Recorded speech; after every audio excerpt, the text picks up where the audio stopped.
how to properly punish a man in a way na constructive, not destructive. In short, whenever na in-apply mo itong 4 na tips na i-share ko sa inyo, ang mangyayari sa isang lalaki is mas lalo siyang ma-challenge sa'yo, mas lalong tataas yung value mo para sa kanya, and marirealize niya na ikaw yung babae na hindi dapat pinaglalaruan, kundi sineseryoso. So, kung gusto mo na malaman at i-apply sa relationship mo, dahil ikaw din lang magbe-benefit, panoorin mo hanggang sa last part. So, let's go!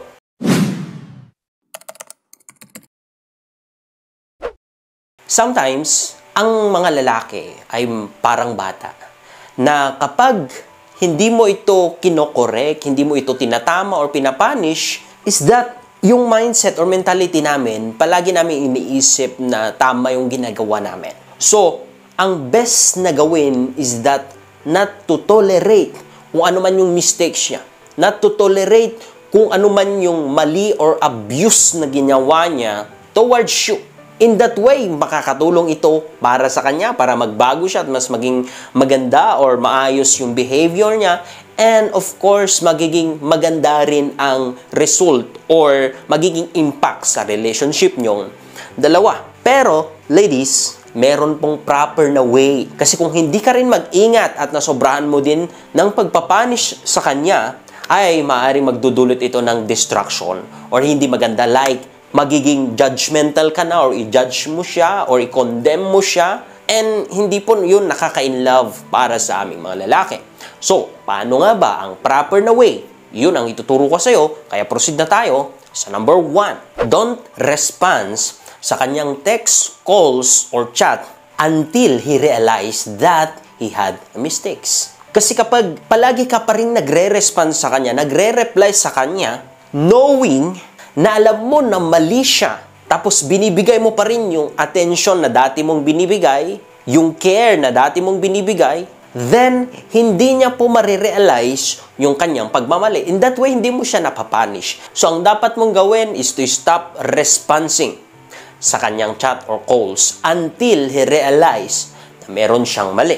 Minsan, pag nag-reach out yan, ang dalal-dala niya ay yung pride niya, yung 1,000 or 100 reason niya, na imbes na maging responsible or imbes na maging accountable sa kanyang nagawang mali, abay, mas lalong nagiging defensive lang. So kapag yun yung na-discern mo, yun yung nakita mo sa isang lalaki, huwag ka munang mag-reply until he realize na kailangan niyang magpakumbaba, kailangan niyang aminin, at kailangan niyang magbago, tsaka mo siya bigyan ng attention. But ladies, of course, make sure to double check also yourself. Maaring, baka ikaw din ang nagkamali. Maaring, baka meron ka ding nagawa, meron ka ding hindi maganda. So, kailangan mo din itong i-balance. Kung meron kang pagkakamali, of course, make sure to forgive. Okay? But, kung talagang alam mo na mali ng partner mo, first and foremost, forgive him, but never forget yung kanyang nigawa until merong pagbabago sa kanya. And trust me, kapag mahal ka talaga, magbabago yan. At the same time, kapag ikaw yung babae kasing ganyan, yung mentality namin is that hindi ikaw yung babaeng pinaglalaroan, kundi ikaw yung babaeng sineseryoso at seryoso sa relasyon. So, tendency nito, 80% dito, mas lalo kang mamahalin. Okay, so number 2 na tips ko sa inyo, kung ano ang dapat nyo gawin, ay attack the situation, not him personally. Mga kapatid, ito yung common na mistakes na ginagawa ng karamihan is that yung ina-attack mo personally yung isang tao, hindi yung situation or hindi yung ginawa niya. Like for example, nasaktan ka dahil harap-harapan is that pinapamukha niya na mas nagagandahan siya or na-appreciate niya yung iba kaysa ikaw. Wherein, hindi ka pa niya ma-appreciate tulad ng pag-appreciate niya sa ibang tao.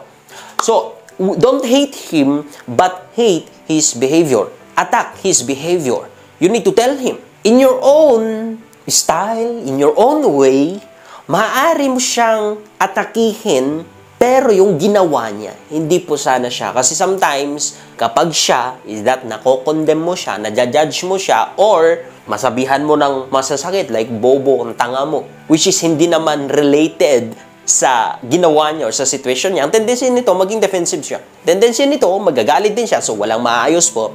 sa relationship nyo. So, if you want ng isang mas peaceful na way to correct your partner, to punish your partner, is to attack the situation, his behavior, kung ano man yung ginawa niya, not him personally. And umiwas magsalitaan ng mga masasakit at hindi naman related sa nangyari or situation nyo. Okay? So, number 3 na tips ko.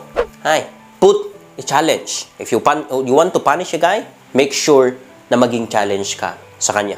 Kasi lagi kong sinasabi sa inyo, ang natural instinct naming mga lalaki ay isang hunter. Hindi namin po hahabulin ang babaeng walang challenge. Hindi kami mababaliw sa babaeng walang challenge. Okay? So, like for example, nagkamali siya ganun. And he asked for forgiveness, naging okay kayo. And then, nag-chat siya na gusto niyang pumasyal sa bahay nyo or makipag-date sa'yo or makipag-meet up sa'yo. Then, put a challenge in there. Kailangan na meron siyang gagawin or kailangan na meron siyang konting effort, konting pakembot, or something na gagawin niya para makuha ka niya or para mapa-oo ka niya. Hindi yung isang chat niya lang, okay, sige, ako pa ang pupunta dyan sa inyo, okay? Kahit ako nang maggastos sa date natin. Wala kang challenge. Allow a guy to realize na ikaw ay isang babae na may value, na worth it na pag-investan, worth it yung mga challenge na gagawin niya para makuha ka niya. So ladies, make sure to put a challenge. Ikaw din lang magbe-benefit. Okay? Number 4, na tips ko, last but not the least, but this is very important, is that distance. If you want to punish a guy, space is the key. Whenever na nagkamali siya, hindi ko sinasabing hindi mo siya panawarin or hindi mo na siya bigyan ng another chance, but make sure to give him space or to provide space sa relationship nyo. Maaring sa social media, huwag mo siyang tawagan muna, huwag mo siyang i-chat muna, hayaan mo na siya yung gagawa ng mga bagay na yun, or physically, lumayo ka muna sa kanya. Huwag mo nang magparamdam sa kanya. And in that way, nalalagyan ng distance yung relationship nyo. Huwag kang matakot na baka bigyan mo siya ng ganon, is that maghahanap na siya ng iba. Well, kapag ginawa niya yon, ibig lang sabihin, hindi kanya niya mahal or hindi ka talaga mahal and good for you. At least, mas maaga mong nalaman, huwag mong pilitin ang isang tao na hindi ka naman mahal. Ikaw din lang matatalo at palaging ikaw ang talo sa huli. So, kapag pinursu ka, kapag hinabol ka, kapag pinaglaban ng relationship nyo ang pagmamahal niya sa'yo, then it means mahal ka.